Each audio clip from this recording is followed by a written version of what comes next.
இப்போ பார்த்தீங்கன்னா இன்னமும் இந்த ரோடு என்ன சொல்கிறது, இது இல்லையா சார், இதுக்கு ஒரு எண்டுன்னு சொல்லிட்டு சந்தானம் காமெடி தான் ஞாபகம் வருது. கிட்டத்தட்ட 5 மாதம் ஆயிடுச்சு. பிப்ரவரி மாதம் ஸ்டார்ட் பண்ணாங்க இந்த ரோடு ஒர்க்கு.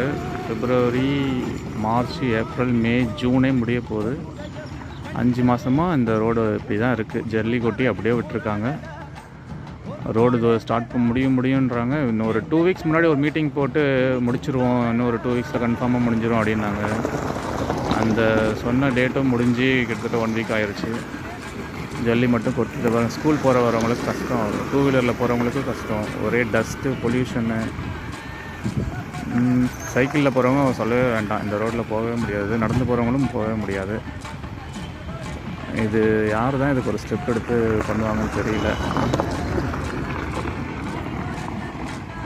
இது மொத்தமே இது ஒரு 6 கோடி ரூபாய் சேங்ஷன் ஆகியுமே இது ஒர்க்கு அப்படியே பெண்டிங்கில் வச்சுருக்காங்க. நானும் கலெக்டருக்கு இன்ஃபார்ம் பண்ணியாச்சு. இல்லை இதுக்கு என்ன ஒரு இன்ஃபர்மேஷன் தெரியல.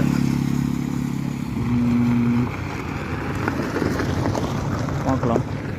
பாருங்கள், இந்த நீட்டுக்கு இருக்குது. அங்கேருந்து வரவங்க அதுக்கப்புறம் நடந்தெல்லாம் வராங்க ஸ்கூலுக்கு. எல்லாம் இந்த ரோட்டில் தான். டெய்லி இந்த ஒரு பிரச்சனை இருக்குது. எல்லாருக்குமே இது கஷ்டமாக இருக்குது.